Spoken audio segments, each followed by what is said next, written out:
Coming up on Chapman News, states reopening, but is it too soon? Politicians in the hot seat, governors on both coasts facing calls for removal. And grab your Mickey ears as Disneyland reopens for the first time in a year, with a twist. That and more on this week's edition of Chapman News. From Dodge College of Film and Media Arts, this is Chapman News. Good afternoon, I'm Erin Coogan, and welcome back to another episode of Chapman News. We begin this week with good news on the pandemic front: a third vaccine, one shot only, now being given to Americans in need. But that additional vaccination comes with a warning from health officials after a dozen states are relaxing COVID restrictions. Michael Benifta starts us off. A dozen states are lifting COVID restrictions this week, with Texas rescinding its mask mandate and telling businesses they can reopen to full capacity by March 10th. President Joe Biden sees this as much too soon. And the last thing we need is the Neanderthal thinking that in the meantime everything's fine, take off your mask, forget it. But hope is on the way. Biden now committing to vaccinating every adult by May. This comes shortly after the FDA approved the Johnson & Johnson vaccine, a single-dose shot that can be stored in regular refrigerators, unlike its Moderna and Pfizer counterparts. Public health experts like Dr. Jerica Lamb see this as a game changer. We only had 2 soldiers fighting against this virus, and so I see the Johnson & Johnson vaccine coming in as reinforcement. The company plans to release 20 million doses by the end of this month, and 100 million by the end of June. Biden announcing 2 major pharmaceutical rivals working together to reach that goal.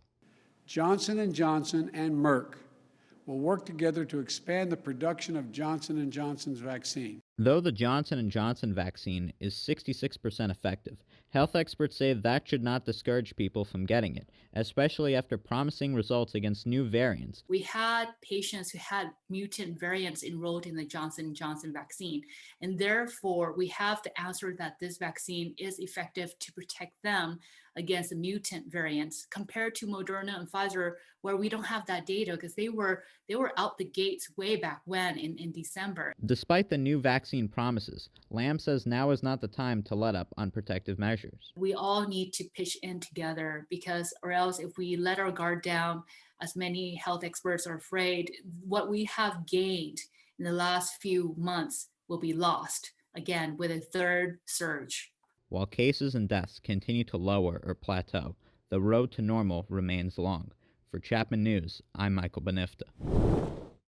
Thanks, Michael. Vice President Kamala Harris breaks the tie in Senate vote to allow President Joe Biden's COVID-19 rescue package to be debated on the Senate floor.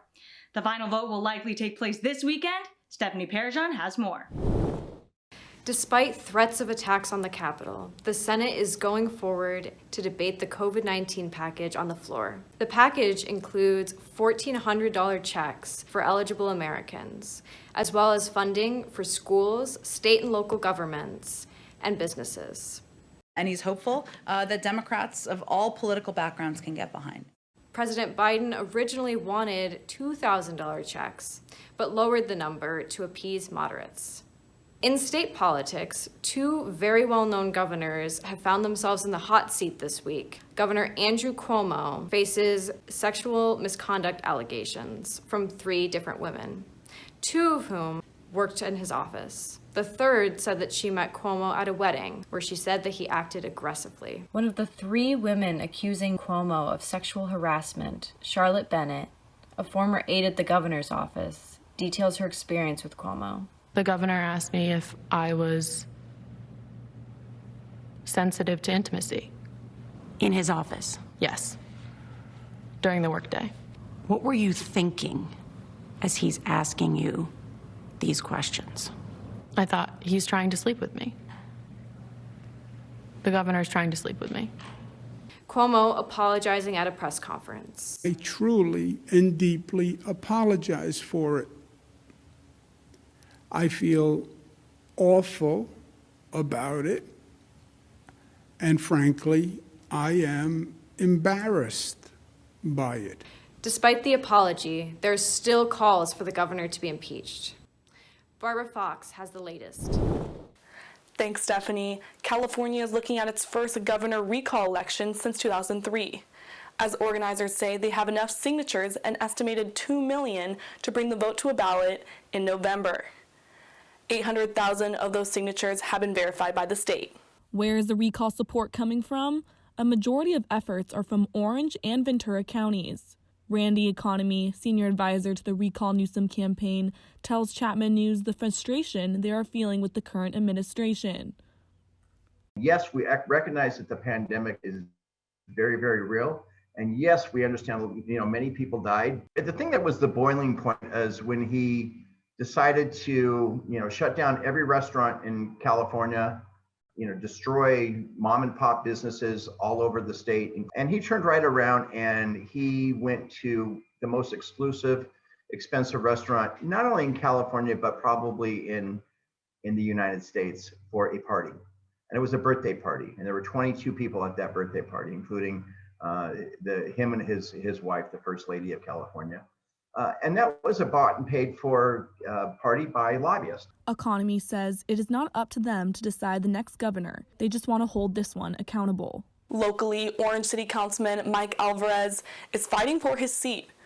Orange County Superior Court says he's in violation of the city's 2 consecutive term limit. Alvarez argues he ran for a council seat that did not exist previously in 2019. He claims the seat and his term count were reset by the city switching how councilmen are elected. Reporting for Chapman News, I'm Barbara Fox.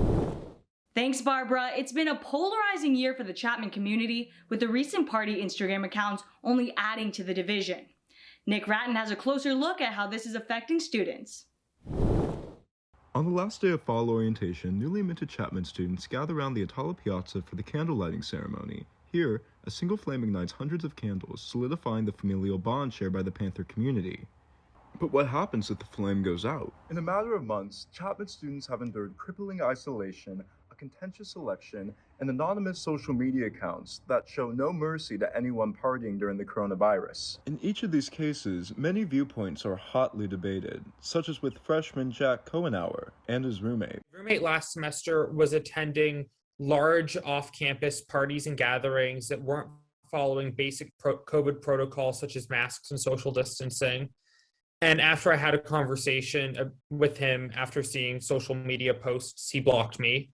And it reached the point where I no longer felt safe in my own apartment. No one seems to represent this divisive spirit better than the relationship between Chapman Republicans and their critics. From claims of rigged elections to the origins of the coronavirus, their social media comment sections are rife with spirited debate and often hateful attacks that Justin Buckner, president of Chapman Republicans, says has increased from their Instagram presence since quarantine began. We're seeing how the student body is reacting, mostly negative, and it's really hard for people, especially like in the club, who are getting these like really bad comments about them, to not come back in any way. So it's almost like fighting fire with fire, which I don't think is a good thing, but I don't blame them for their actions. One example of fighting fire with fire came from Chapman Republican member Diana Abiad. Abiad responded to Junior Madeline Johnson's comment on Chapman Republicans by visiting one of her Instagram images and recommending she find a new professional waxer. If the animosity wasn't enough, last week 2 separate Instagram accounts exposed Chapman students for partying in the pandemic. While some applaud the accounts for their efforts, others aren't so convinced. Some Chapman students have mocked the shamings, commenting that the parties in question were fun, those who affiliate with the accounts desire to be seen as morally superior to others, or even that they're bullying whether you realize it or not. Even members of the Greek life community have conflicting feelings towards the accounts. Says one Greek life member, "These accounts have every right to expose people as they're doing, but an eye for an eye makes the world go blind, right? I support safety, but some of the Chapman meme pages are straight up just cyberbullying." For Chapman parent and COVID-19 nurse Lisa Crenshaw, however, ridicule is a small price to pay. It's very much natural consequences to be filmed, especially at a party, and have the consequences of being identified as a super spreader. These kids don't even know they are giving it to family members who potentially could die. And as a nurse, that's really scary and frustrating, and lack of respect. The campus plans on reopening after spring break, and Student Government President Philip Goodrich has said that he's working hard to ensure that we have a safe return to campus, both COVID-free and united. For Chapman News, I'm Nick Ratton. Coming up, This big change is helping small businesses in the circle, but how long will it last? And we'll have your weather update for this week from sunny California to chilly New York.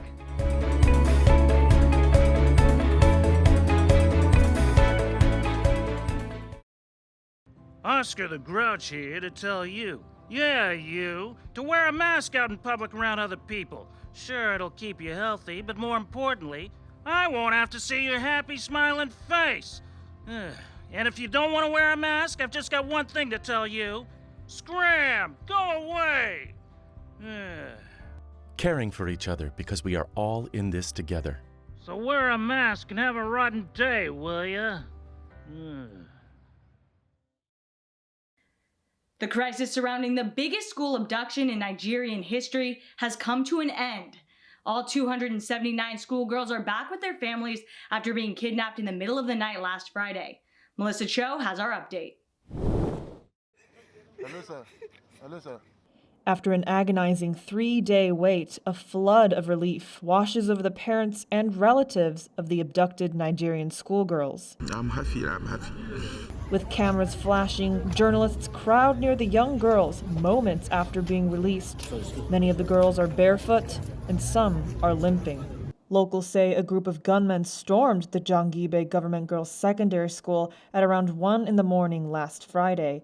The children, asleep in their dorms, were awakened by the sound of bullets. Students were forced to file into the courtyard at gunpoint. Uma Abubakar was one of the girls who recounted their painful ordeal. Most of us were wounded on our feet and we could not continue trekking, so the captors said they would shoot anybody who did not continue to walk. We walked across a river and they hid us and let us sleep under shrubs in a forest. The Zamfara state in northern Nigeria has fallen victim to repeated kidnappings and raids over the years. Many turn to kidnapping as a growth industry amid the country's economic crisis.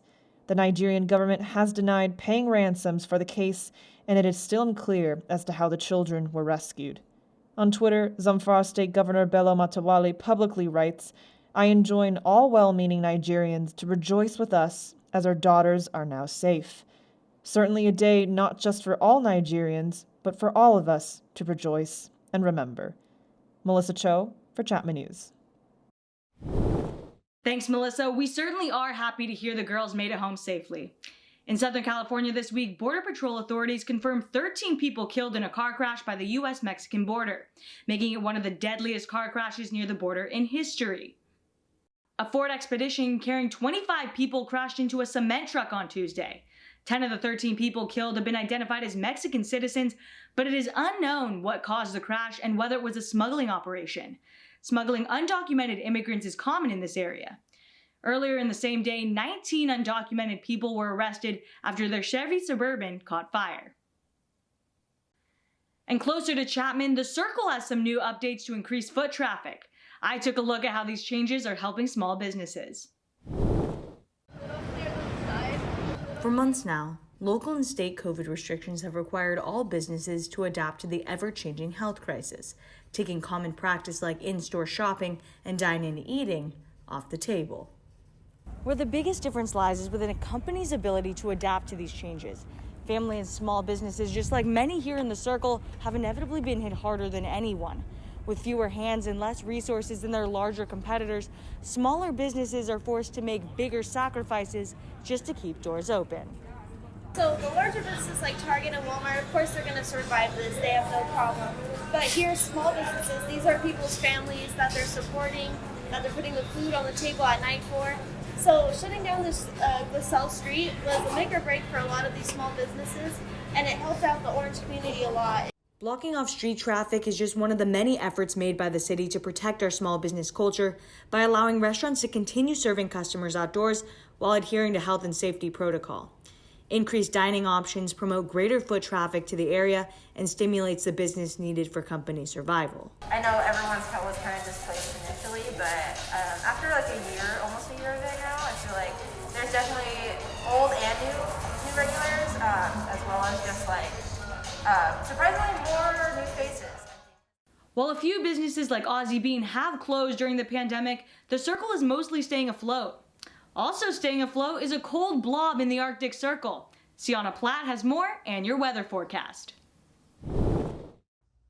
Scientists observe what they call a cold blob over Greenland, which is clogging the Gulf Stream and expected to cause even more erratic weather patterns, including more hurricanes over the eastern United States. Scientists have predicted that in the next few decades, Europe could become a cold, snowy tundra as climate change causes traditional weather patterns to be thrown out the window. Before these new weather patterns take effect, let's look at our weather now.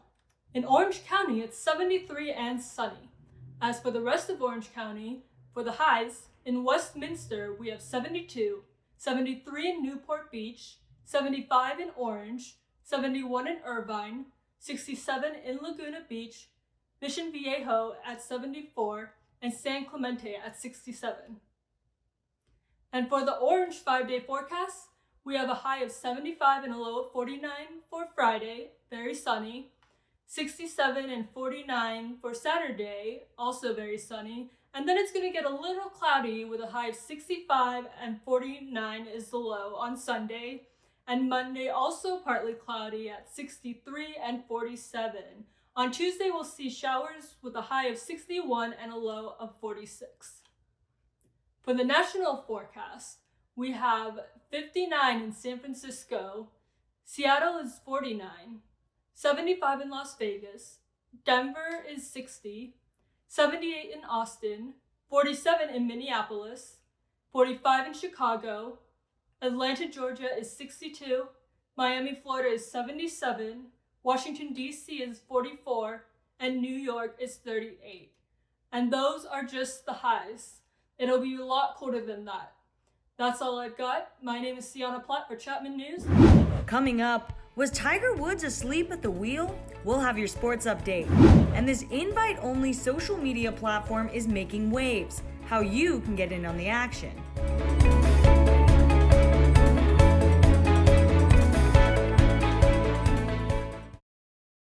Hello, everybody. Your old pal Grover here with some health tips. Wash your hands throughout the day with soap and water for 20 seconds. Whoa, whoa, whoa, whoa! Oh well.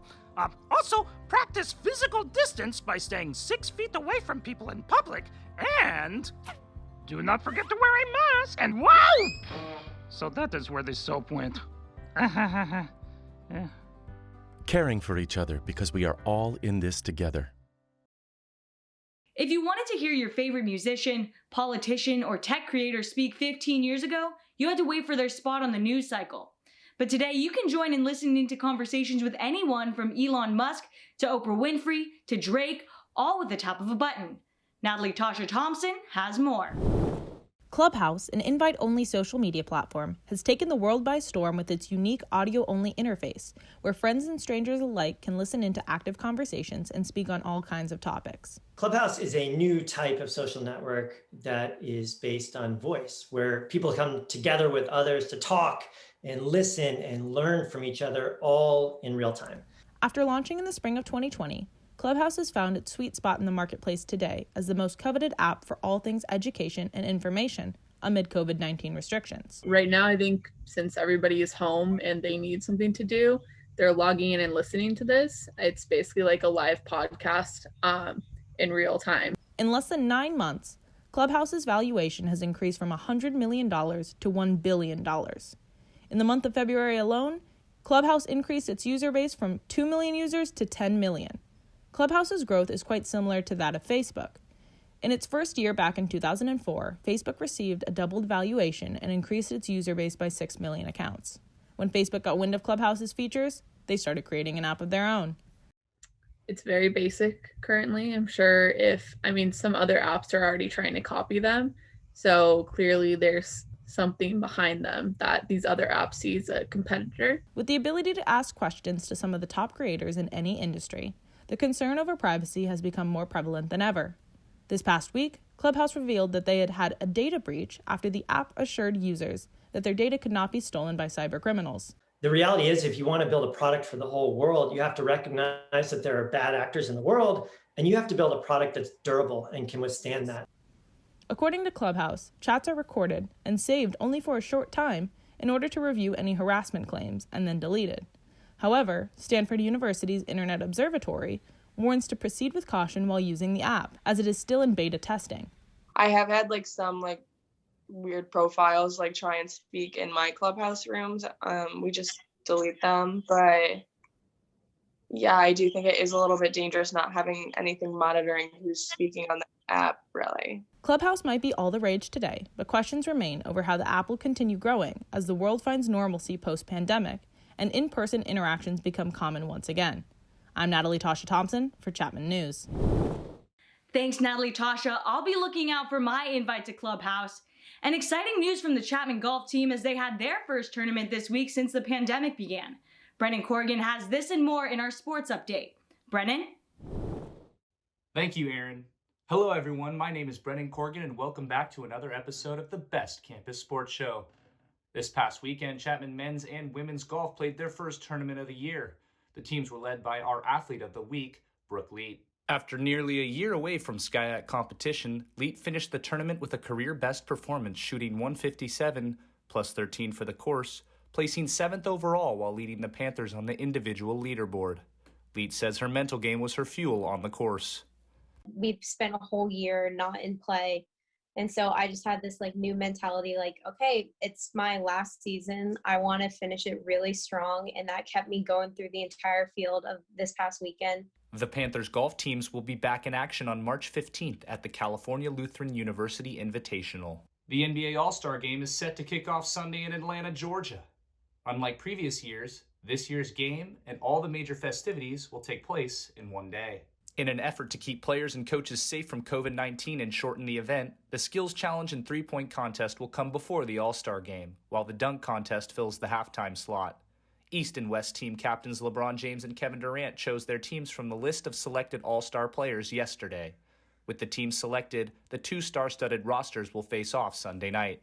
New reports say legendary golfer Tiger Woods may have been asleep at the wheel last week before his major car crash. Available evidence from the crash indicates that he was not paying attention to the road and drifted off of it before crashing his car, 3 experts told USA Today Sports. Jonathan Cherney, a former police detective, examined the Woods crash site in person since the accident, saying, "It's a drift off the road, almost like he was either unconscious, suffering from a medical episode, or fell asleep and didn't wake up until he was off the road. And that's where the brake application came in."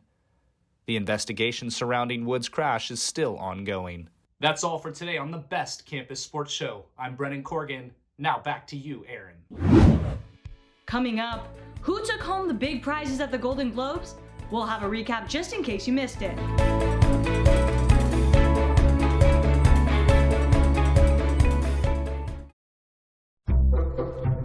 They call me Maxie, but I prefer tripod.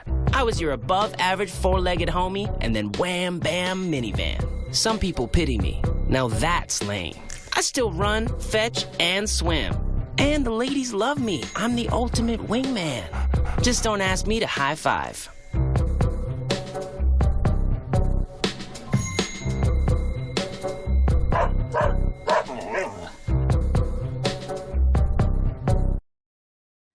Celebrities accepted their Golden Globe Awards from the comfort of their own home, some even in pajamas.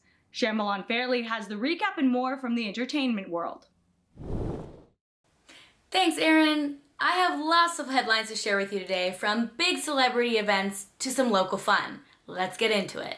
This year's Golden Globes ended with Borat's subsequent movie film winning Best Comedy and Nomadland taking Best Drama. In addition, the Best Drama win Nomadland director Chloe Zhao made history by being the first Chinese woman and second woman overall to win Best Director.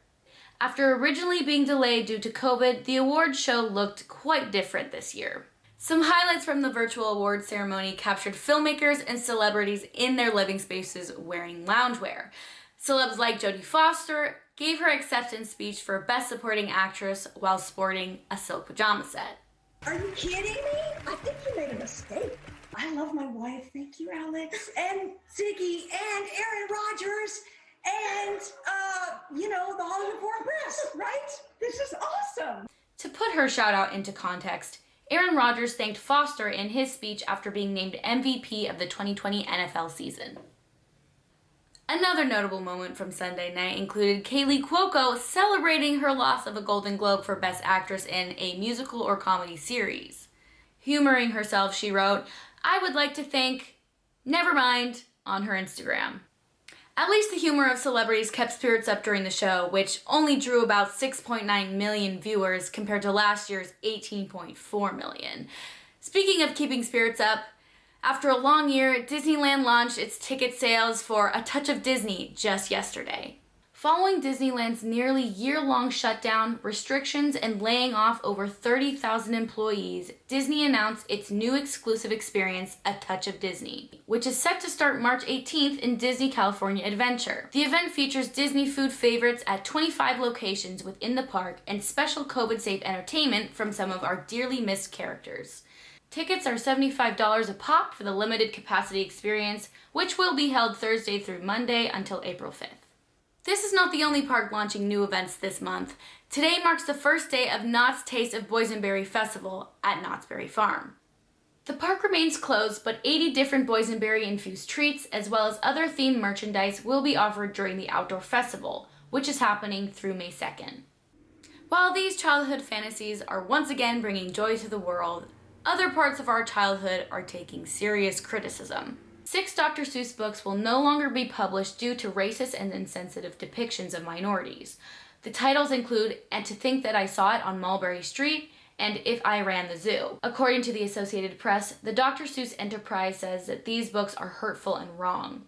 As for finding the already published copies, the head of the American Library Association, which is primarily against literary censorship, says at most that these books will remain on library shelves, but placed in a less prominent area. This is not the first time that Dr. Seuss books have caused controversy. One of his most famous publications, Cat in the Hat, continues to receive public criticism. Back in 2018, an Asian stereotyping mural was removed from the Dr. Seuss Museum in Springfield.